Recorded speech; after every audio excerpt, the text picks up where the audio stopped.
Hello, everybody, and welcome to another episode of highly unsolicited book reviews for invested spouses. My name is Jessica. My name is Mark. And today we are going to be talking about, I actually don't know because Mark has not told me. Yes, you see, I thought it was time to absolutely razz Jess a little bit. So, yeah, today we're going to Not be... like you do that on a day-to-day basis. No. Constantly. I would never, Jess. I would Mm-hmm. never. You know, and to prove it to you, I'm going to pick one that I know you've enjoyed. Okay. You were raving about it. Okay. I'd say it's captivating. All right. Some of the reviews on it say rife with historical inaccuracies by one S. Snape. Oh, God. Also one that says pure shit by T. Riddle. Today we're going to be talking about Draco Malfoy and the Mortifying Ordeal of Being in Love. Oh, that was such a good fic. Such a good fic. This is a novel that... Not a novel. It's a fan fiction. It's a fan fiction, but it's 648 pages long. It's a long one. So it's not a book, but it's a book. Longer than most books, honestly. Yes. This is a fiction, fantasy, funny, lighthearted romance between Draco Malfoy and Hermione Granger. We are diving fully out of book territory into fan fiction true, because it hasn't really been addressed yet, but Jess has read 200 and some odd books this year. She's probably read double that in fan fiction. Maybe not double. It's just I tend to read a lot of shorter fan fictions. One thing with the Hermione fan fiction There's a lot of it.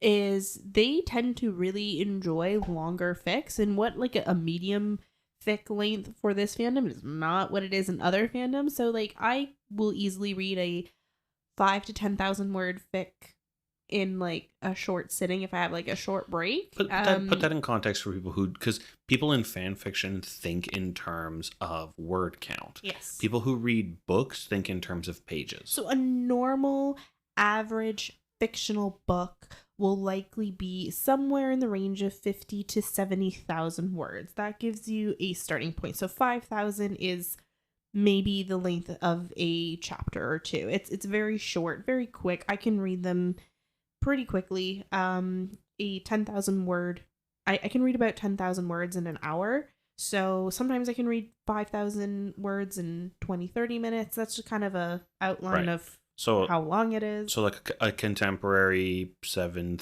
to 70,000 word book, you would read that in about 6 hours. 6 hours. 6 to 8 hours, depending on, how fast I'm reading. Right. So most fics are like a sixth of a book. Yes. Well, no, that's not like true. Novella length. They vary. They absolutely vary. Like, you can't even say there is a template for fan fiction because there just isn't. Like, everybody approaches how they write a fic differently. Every fandom has different nuances about them. Like, some fics are really into, the Omegaverse, which is a whole rabbit hole of fan fiction, and some don't I know I could probably write a thesis on it with how much I've heard. And some are more they're smaller fandoms, so they mostly either expand on the content that is available for that fandom, or there's the occasional alternate universe or AU. So I can't even tell you this is how all fan fiction is, because every fandom approaches their fanfics differently. Every writer approaches how they approach their story differently, so there is no template. There's no right or wrong. Yeah, and I mean, you've written your fair share of fan fiction. I have. I've written some long fics. I've written some short fics. I've written some AUs. I've written some canon. Canon meaning that it's could take place within the original fandom. So yeah, fan fiction is a whole other beast, and I've been reading it for years. Actually, my first experience with fan fiction was an accident, so this is gonna date me, but I started reading fan fiction accidentally on fanfiction.net, which was the original kind of platform to share fan fiction on.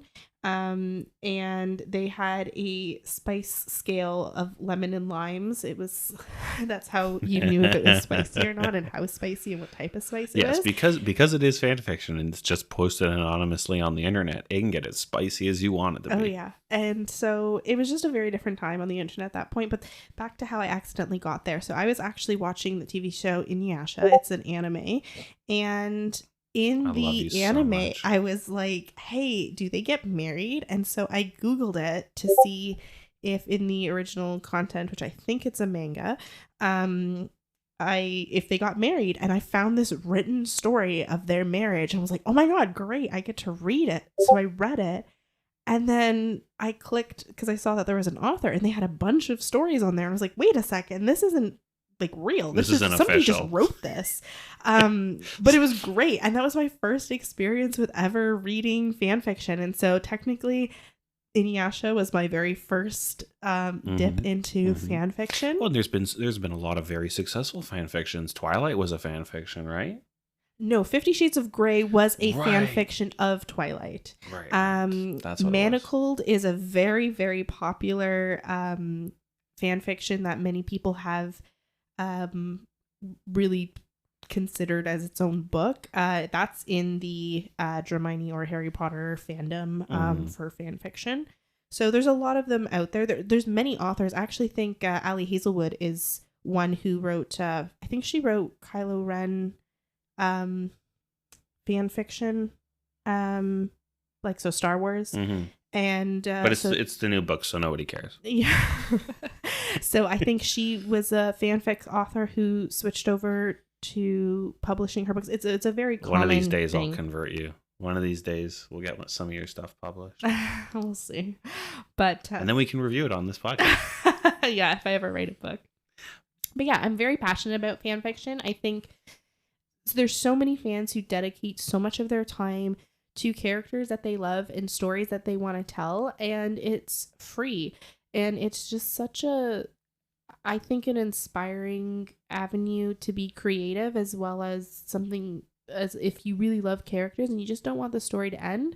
There's some really, really great talented people who have either continued the story or put your favorite characters in maybe your favorite setting. So, and they right some wrongs in fandom. So if, some characters can canonically pass away, they can live on in fan fiction. It's fantastic. It's just when you really love when you really love a book or a TV show or a character in general, and you get to keep reading about them. Like, I tend to find a fandom and I stick to it for a couple of years. So I have read the same people falling in love multiple times, and it's just so great. It's so predictable. It's my cozy, comfy place. It's where I did most of my reading before the last, I'd say, year and a half. The last year and a half I've been doing more traditional book you got reading. really, really back into books. Yeah. But you can tell I've read over 200 books this year, and it was all fan fiction up to about 2 years ago. I would read fan fiction anywhere between 6 to 12 hours a day, and that's saying something. That's a huge chunk of my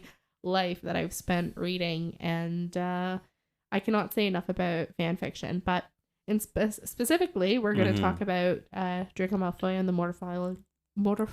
Mortifying Ordeal of Being in Love. So in the context of fan fiction, this is not a canon story. It's not, no. So this is an an alternate universe with these characters in it. Well, it does take place like in the Harry Potter setting. It's not like they're at Hogwarts and stuff. Like, this happens years later. You can read the summary. Yeah. So, okay, because this is what I was going to say. So Hermione is in both the Muggle and magical worlds. She's a medical researcher and a healer, and she's working on making a new discovery. Draco is an Auror who is assigned to protect her from people who don't want her to make this medical advancement for whatever reason. Both of them are unhappy about this arrangement. This is definitely enemies to lovers. Yes. And I actually, because there's an audio book of this, or there's audio. ETL Echo, they are a group of individuals who hype for ETL Echo, by the way, big plug for them. So ETL Echo, they are a great group that have come together, and they record fan fiction of enemies to lovers. That is their kind of slogan. They do have a lot of Hermione fics, but they are not the only. That's not the only pairing, the only fandom that they do. I really, really enjoy them, and I've listened to almost all of the stuff that they've put out, and that's been one of my barriers lately with having a child is I don't have the time to sit and read fan fiction so much every day anymore. So what's called podfics have become a big part of my what I listen to, and they're just like audiobooks. They are basically people who record fan fiction, and so that's what ETL Echo does. They record fan fiction, and they recorded this one, and I listened to it, and I literally could not stop listening to it. It was so good. They are so talented. They're every single one of them are great voice. Voice actors. That's the really cool thing. Like just hopping in from my own perspective, like I recorded a podfic for one of Jess's fan fictions that she wrote, and it was really interesting because even with very minimal equipment, like all I have is a microphone from the internet and Audacity and some free, like commercially available, like free use music, and I was able to put together like a pretty good podfic and record it myself. And it's like, so that the ability, you get if somebody's really passionate about it, like some of these podfics.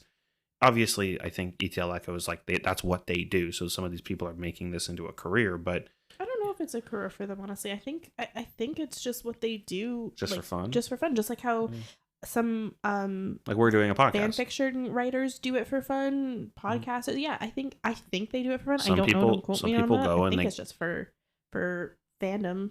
Yeah, some people get on their Sigma grind and work 2 jobs, and some people record podcasts. It honestly, I cannot say enough about that group. I love them. You have a big fan in me, and it was actually one of the reasons why I was able to read this book of this fic, because it is a longer one, which lately longer fics have intimidated me because, like I said, I've been reading fan fiction for years, and what I find is when a fic is over 100,000 words, again, an average novel just in concept is about 50 to 70,000 words.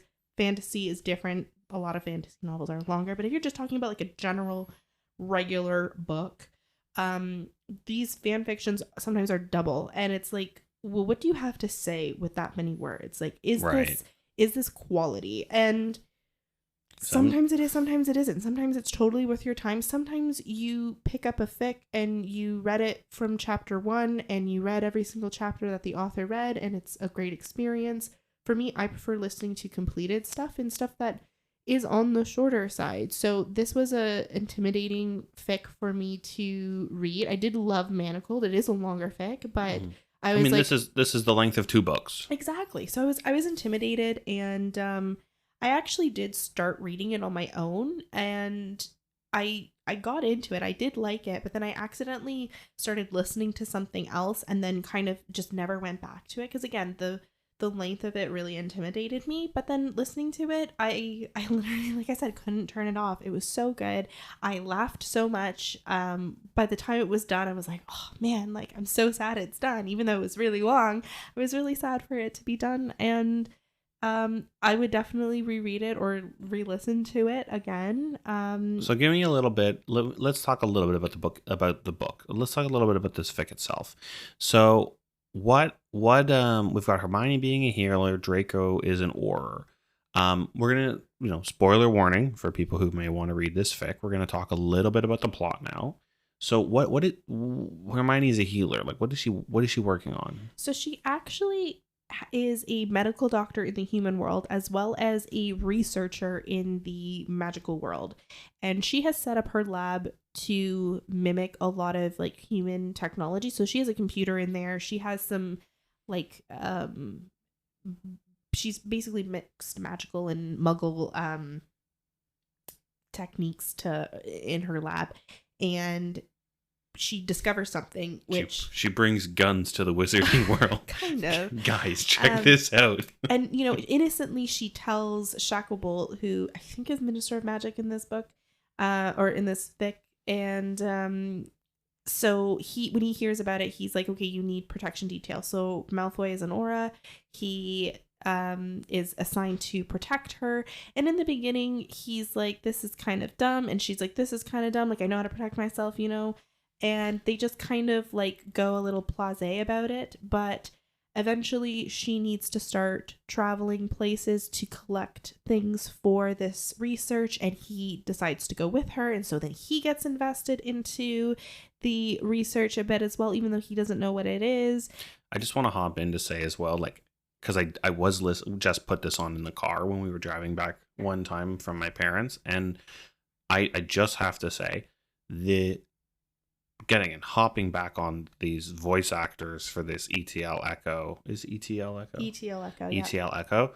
They nailed the personifications of these characters. Absolutely. Like, that's why I love listening to them. When I was listening to it, I was like, this is Draco and Hermione. Like, the accents are the same. Like, it is, and it's funny. This one is really funny. I was laughing, and I'm thinking back on it now, and I'm like, I might listen to this now. I might like listen to it at work, because it was the bits I listened to were funny enough that I'm like, if the whole thing's like this is worth listening to. It absolutely is. That's why I think I get really upset when people are like, oh, I don't want to read that, it's a fan fiction. Like, there is some really great fan fiction out there, and it doesn't necessarily have to be Draco and Hermione. Like, it can be for any fandom that you enjoy. If you go on AO3 or Archive of Our Own and you just look up something that you kind of enjoyed and you look at the highest rated fic of that fandom, I guarantee you're going to enjoy yourself. Yeah, you're going to absolutely enjoy it. Just for the love of God, read the tags.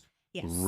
Scour them, please. Because AO3 is anonymous for the most part. People put everything up on there, and they put their wildest fantasies on there. So you're going to get Sonic and Mario. You know what I mean? Like, you're going to get some wild stuff. So some of the you're pretty safe in the highly recommended stuff. I'm pretty sure that you can screen out the stuff that really should be on the dark web, but really, word of caution. It's kind of like the Wild West of the internet on there. You're gonna, but Jess is absolutely right. I've seen some of the fics that, and even like the fics that Jess has written, and some of the stuff that like she's sent my way to like look over, and the ones she's been reading. Like, some of these things blow away books that I've seen far out of the water. Absolutely. Some of them are so, like, that's why I get so frustrated when I say go to Goodreads or see recommendations for smutty books, and they're like, this is like the best smut you've ever read. No, the best smut I've ever read is on Archive of Our Own, it's fan fiction. My gosh, it's the best. And like, if you're coming for the smut, truly, if that's what you want, you just want something really spicy and you don't really care too much about it, go find your favorite characters, go read some filth, and you're gonna have a great time. You're gonna have a great time. I guarantee it. I love fan fiction. I'm so happy to have had the opportunity to read so much of it for so much of my life.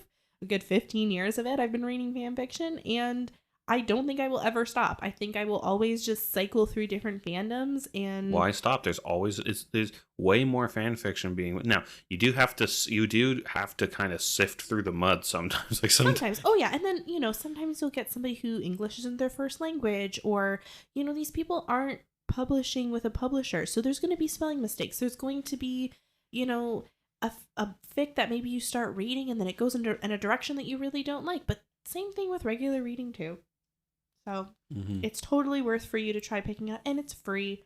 It is free, people. Like, fans do this for the sake of just because they love what they do. So enjoy that free content. Yes, I knew this was going to be a plug for fanfics as soon as I picked this. As soon as I picked this one, you probably even hear the passion in my voice in this one. Like, I'm so excited. I love fan fiction. I've recently actually been listening to some Hermione fan fiction on ETL Echo, and I've read a couple bits myself. I've also gotten back into my Hannibal fanfiction, Oh, Hannibal and Will for Lord. life. I still haven't seen So season much. 3, So but much. it doesn't matter because I've read almost every fanfiction imaginable. You can pick. You can put season 3 together in your head from Absolutely. the little bits you've picked up from all the fanfics you've read. Yeah. I just said read it. It's getting a little late. But let's just talk a little bit more about this actual fanfic. Yeah. So, what about give me like your, again, spoilers now for the actual fanfiction. What was like your the thing you what was the part of this book you loved the most? What was the best payoff for I it? think I really liked that it was a true like enemies to lovers. Like they really didn't like each other in the beginning. The thing that I don't love about the enemies to lovers trope is when, there's maybe one person kind of likes the person already, but they're like frenemies or whatever. Like, no, they really come into this and they're like, I don't really want to be here, but I am here because this is my job, because I have to be. And in the end, they're there and they work through this project together, and their romance is just really organic for the plot. And it's funny, like if you just read the quotes on that poster that Oh that is yeah, made. yeah. So there's like a fake like a fake cover for Like a the movie book, poster. like a movie poster cover almost for it on Storygraph, and there's quotes from it says rife with historical inaccuracies, and that's a quote from Severus Snape. And then there's another quote on it that says pure shit by Tom Riddle. Yeah, like it's just like there's so much comedy there. It's it had me laughing out loud many times, and it wasn't one of those long stories that was like, why is it this long? It just took that long for them to tell the story, and it was a good story, and I was genuinely disappointed when it was done, and I was in a bit of a reading slump after it. So that's always my telltale. If I can't pick up something after it, yeah, it was amazing. That's awesome. Well, dear listener, I just sneezed and my wife didn't say bless you, so now my soul has left my body, and as this withering corpse fades away, Bless and Jess you. will no, I've been saved. And with that, Jess, having saved my soul, thank you all for listening. We look forward to hearing you. We look forward to seeing you next week. We're trying to release these every Monday. If you could, we always love if you could leave a comment or a follow on Spotify. Anything to get the algorithm pumping for us, to push us to the top. We got to beat Joe Rogan. We got to beat out all these top podcasts. And if anybody wants to send me any fan fiction or even a book to read, like if I haven't read it already, I will happily do so and review it on the podcast. Yeah, and that's a good point. If any of you have book reviews or books that you'd like for us to read and review, Jess can devour them in about a day. So please, you can send us an email at hubrispodcast@gmail.com. That is HUBRIS podcast@gmail.com, and we'll give you a read and probably send you a message back saying thanks for reaching out. With that, Jess, give us that classic outro that you do every time, and it's always the same.